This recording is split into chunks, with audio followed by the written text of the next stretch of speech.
We choose the cards we play.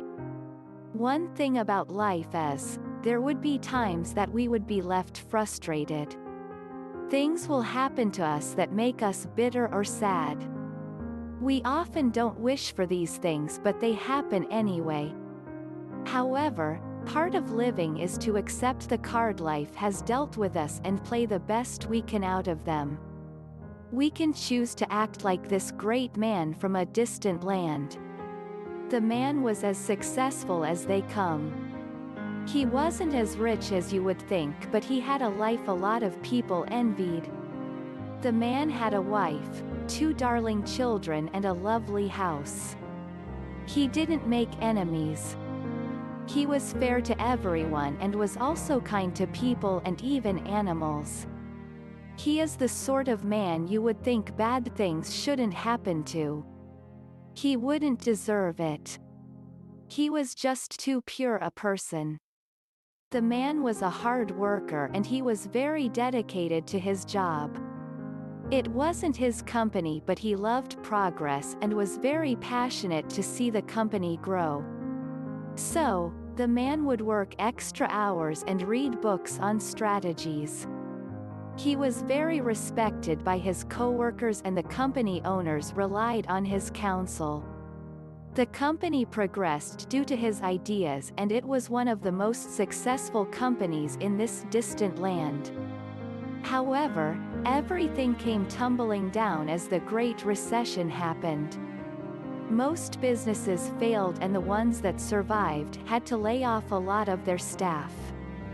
As great and important as this man is, he was affected by the layoffs. The company had to merge with a foreign company and his position became redundant. He was no longer needed. Everything he had worked for went away, just like that. The man was downhearted, but he was determined to pick himself up. After a few days, he decided to try his luck and get a new job. He and a couple of his friends decided to try this first. They all had saving, but they couldn't let it run out without getting a job. They had families to feed. The man and his friends submitted applications to different companies, but there were no jobs as they predicted. Predicting and accepting predictions are different things. Some of his friends became depressed and turned to drinks. They carried gloom about them and they felt really hopeless and powerless. The man at first felt sad and gloomy. He needed to find some work to do. The man decided that he wasn't above menial jobs. They are always hiring at the docks, someone told him. He decided to become a dock worker. He got to the docks to ask for work, but he was turned down. "We don't need your kind here," the hirer at the docks spat before turning the man away. The man began to think. He contemplated drinking his worries away. "They would come back as soon as the alcohol clears from my system," he thought. But he needed to do something. As he was returning home, he smelt the delicious aroma of bread and pastries being baked. He decided to get a treat for his children as he entered the bakery to get pies for them. When he was told the new price of pies, the man was shocked.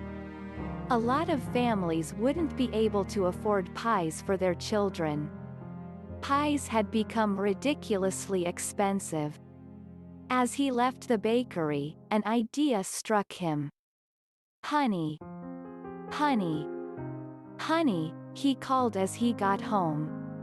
He couldn't keep the excitement out of his voice. "What is it?" his wife asked. His excitement rubbed off on her. "I have a plan," the man told his wife.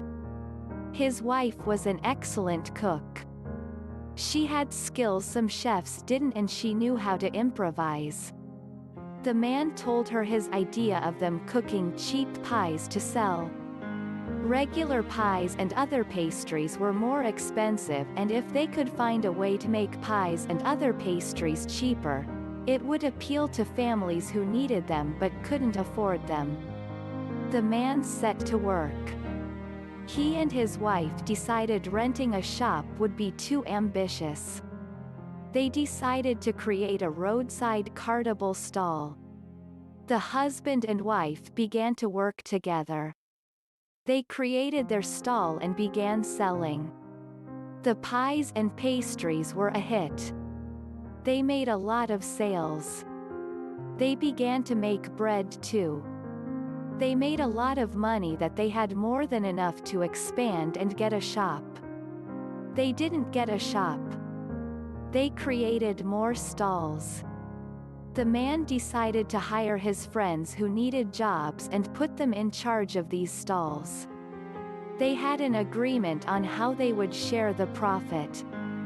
In no time, the man and his wife had stalls all over the country. Their success also rubbed off on their friends. The man grew from having no job and no purpose to co-running one of the most successful business in the country. Share with your loved ones. Enjoy our other stories.